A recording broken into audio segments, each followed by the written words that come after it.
할렐루야, 성령 충만하십시오. 하나님의 은혜 가득한 복된 하루 되시기를 주의 이름으로 축복합니다. 우리가 함께 읽을 하나님 말씀은 데살로니가 후서, 디모데 전후서, 디도서, 빌레몬서입니다. 데살로니가 교회는 참 놀라운 교회입니다. 바울이 세일회 동안, 그러니까 석주 동안 말씀을 증거했는데 그 말씀을 듣고 교회가 세워졌습니다. 더 놀라운 것은 극심한 핍박이 있었지만 초신자였던 성도들이 그 핍박을 견디고 이겼다는 것입니다. 그 소식을 듣고 바울은 너무 대견한 마음에 그 교회를 격려하는 편지를 보내었습니다. 그 성경이 바로 데살로니가 전서입니다.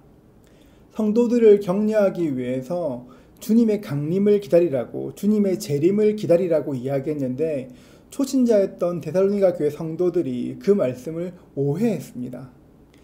주님의 강림을 기다리라는 그 말씀을 주님이 속히 오신다, 주님이 곧 오신다, 이 말로 이해한 것입니다. 그러면서 큰 혼란이 생겼습니다. 주님의 재림이 가까이 오는데 굳이 내가 땀 흘려 일할 필요가 있나? 내가 저금할 필요가 있나? 내가 기도하면서 주님 기다리면 되지. 내가 전도하면서 주님 기다리면 되지. 이렇게 살았습니다. 적지 않은 수의 성도들이 그렇게 살았으니까 데살로니가 도시 자체에도 큰 혼란이 일어났을 것입니다. 그 소식을 듣고 바울이 급히 편지를 썼는데 그것이 바로 데살로니가 후서입니다. 바울은 먼저 주님을 향한 열심을 칭찬하고는 주님께서 오실 때는 어떤 일이 있을 것인지를 차근차근 설명합니다. 주님이 오실 때는 징조들이 있을 것이고 배교가 있을 것이고 적 그리스도가 있을 것이라고, 이런 일이 있겠지만 두려워하지 마라. 주님께서 지키실 것이다. 마지막 때에 대한 정확한 메시지를 다시 한번 증거하였습니다. 오늘을 사는 우리도 이 말씀을 기억해야 합니다. 많은 사람들이 마지막 때가 가까이 왔다고 이야기합니다. 그리고 많은 사람들이 검증되지 않은 그 유튜브 영상 같은 것을 보면서 무척 두려워합니다. 여러분, 마지막 때가 그렇게 오는 것이 아닙니다. 눈에 보이는 것이 아니라 하나님의 말씀을 붙드십시오. 우리가 주님의 손 안에 있습니다. 우리가 주의 손에 있기 때문에 마지막 날이 온다고 해도 그때가 되면 주님께서 우리를 준비케 하시고 붙들어 주실 것입니다. 지금 우리가 해야 할 일이 있다면 주님께 부끄럽지 않은 하루를 사는 것입니다. 데살로니가 후서 3장 10절입니다. 우리가 너희와 함께 있을 때에도 너희에게 명하기를 누구든지 일하기 싫어하거든 먹지도 말게 하라 하였더니. 여러분 기억하십시오. 마지막 때를 사는 성도들의 삶은 주님께서 주신 하루를 충실하게 사는 것입니다. 그 사실을 기억하시고 오늘 하루도 여러분 충실하실 수 있기를 주의 이름으로 축복합니다. 갈라디아서, 고린도 전후서, 데살로니가 전후서 같은 성경들은 바울이 교회들에 보낸 말씀입니다. 하지만 디모데 전후서나 디도서, 빌레몬서와 같은 성경들은 개인에게 보낸 편지입니다. 그래서 이런 말씀들을 읽다 보면 좀 바울의 개인적인 느낌이나 감정을 느낄 때가 있습니다. 하지만 내용적인 것은 개인적인 훨씬 더 이상의 것들입니다. 디모데 전후서와 디도서는 바울이 젊은 목회자에게 보낸 것이기 때문에 목회서신이라고 부릅니다. 디모데 전서를 기록할 때 바울은 로마 감옥에서 막 풀려난 참이었습니다. 하나님께서 주신 그 새로운 기회를 어떻게 활용해야 될지 고민했고 동시에 자신의 미래도 어느 정도 짐작했을 것입니다. 바울은 순교하기 전에 하나님께서 피로 사신 그 교회를 어떻게 목양해야 되는지를 믿음의 아들 디모데에게 전수하기를 원했습니다. 그래서 기록한 것이 디모데 전서입니다.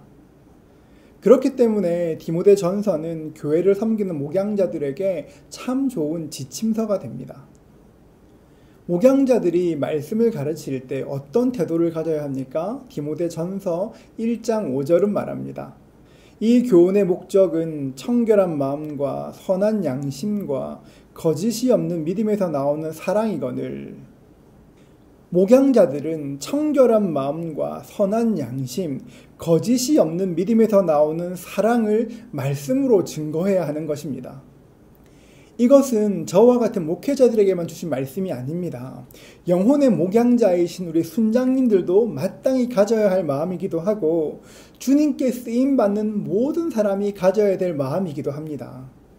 디모데전서 1장 12절은 말합니다.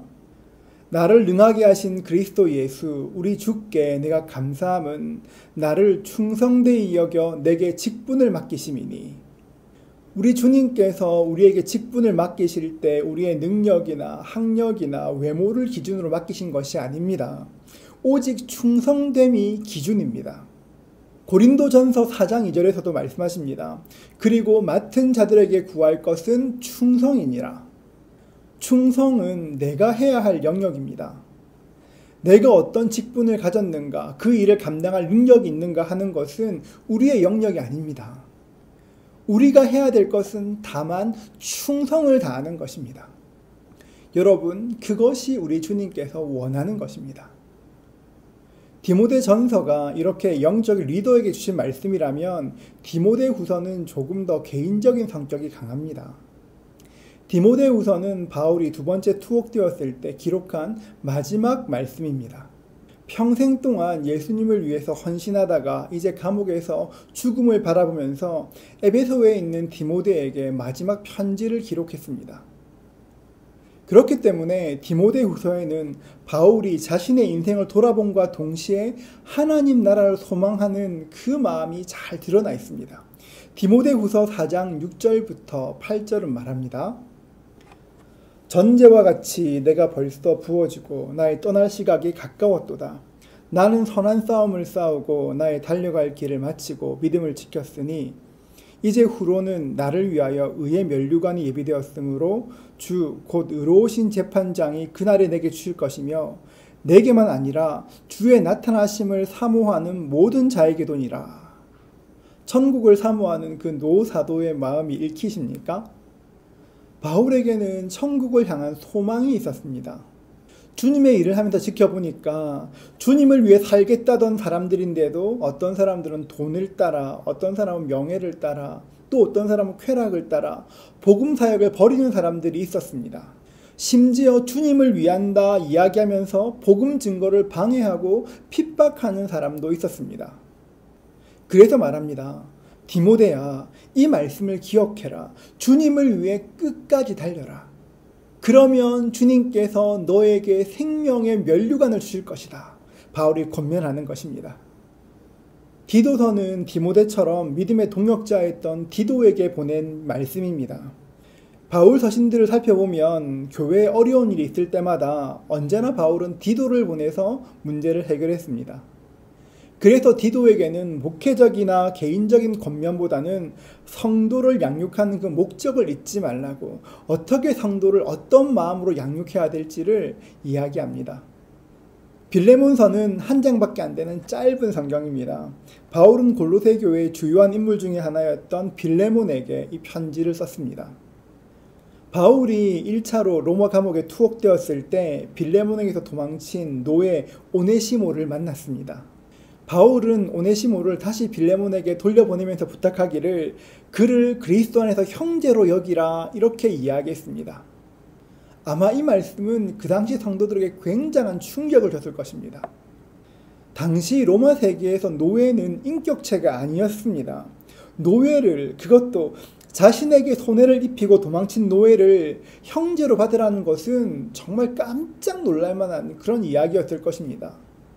도망친 노예와 주인의 화해, 이것은 그 당시 문화로는 도저히 상상할 수 없는 일이었지만 복음 안에 그 일이 가능해진 것입니다. 여러분, 이것이 복음의 능력입니다. 여러분, 복음의 능력이 있습니다. 사도 바울을 통해 살펴본 것처럼 복음은 우리 인생을 통해 가장 가치 있는 것이고 세상뿐 아니라 우리의 인생을 바꾸는 능력이 있습니다. 오늘도 이 복음의 능력을 누리시는 복된 하루 되시기를 주님의 이름으로 축복합니다.